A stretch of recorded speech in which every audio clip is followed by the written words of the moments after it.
People usually talk about how 7th grade was their worst year of schooling, that it was their downfall and the most traumatic thing to happen to them in their childhood. 3rd grade was for me, in many ways, what 7th grade is for other people. Not to say that 7th grade wasn't bad, but it was more like the first ripple that leads to the tsunami. 3rd grade, meanwhile, was a 2-in-1 special tornado cane. 3rd grade was my first year in a public school. Up until 2nd grade, I was enrolled in a private Christian school. Now, you might be thinking, but Sonali, you're not Christian, and, well, you'll be right. Yeah, have a cookie. I am not Christian. My parents are not Christian. No one in my family is Christian. And, as far as I'm aware, none of our relatives are Christian. So why were we in a Christian school? I have theories, but no solid answer. Sorry. Have another cookie. Anyway, costs added up, and my parents were like, damn, okay, public school it is. And so there I was, bright eyes from tears and racing heart from nerves. I was still at that stage where I cried on the first day of school. Everything I had heard about public school had me thinking my obituary was going to be on national news by the end of the school day. I didn't know anyone, and I have never been good at making friends. Even in the small private school, no one wanted to be my friend. I was terrified, and I just wanted to fit in. Unfortunately, even at the fresh and young age of 8 years old, kids had formed cliques and friend groups and no interest in befriending anyone else. So I fell in with a quote-unquote wrong sort, who just happened to be this tiny little wisp of a girl who also had no friends and everyone avoided.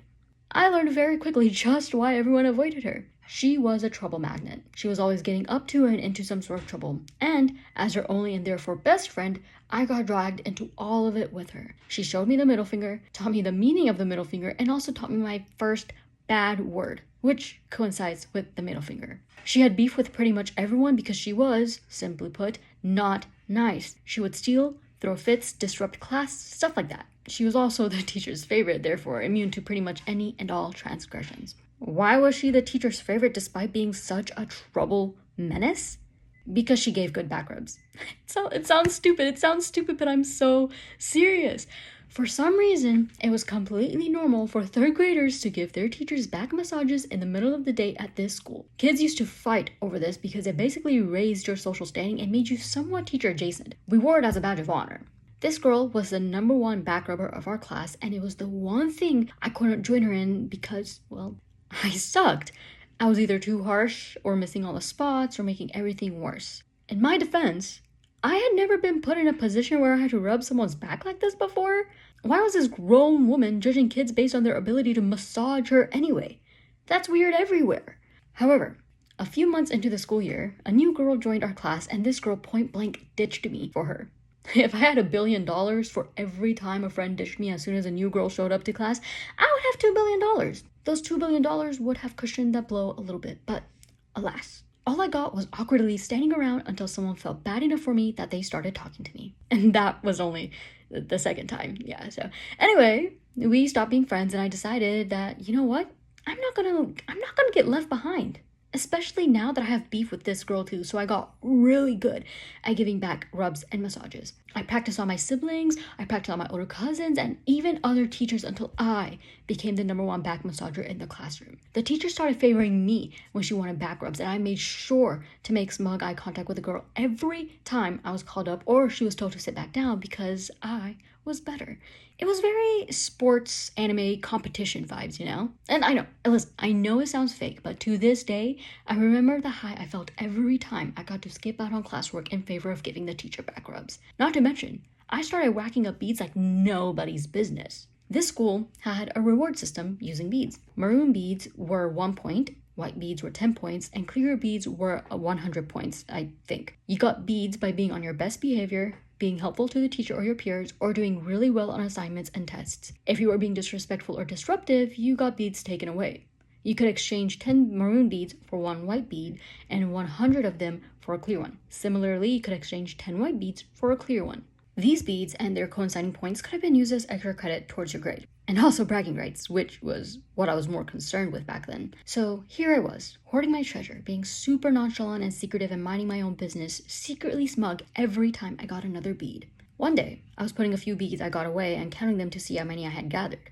The kid sitting next to me couldn't mind his own business and leaned over to look into my pencil box. This little went and snitched on me. Now, ordinarily, this wouldn't have been an issue and the teacher would have told him to just mind his business because they weren't his beads. However, This kid started crying and saying it was unfair that I had so many. I was so pissed because he was airing out my business to the entire class at this point and acting like I acquired those beads through illegal means. The teacher couldn't get him to calm down, so not only did she make me exchange all of my lower level beads to higher level ones, but once she saw that I had so many of the higher level beads, she forced me to turn in all of my beads for extra credit as well. I did not need any extra credit. A kid can cry and get my beads taken away from me, but I can't cry to keep them?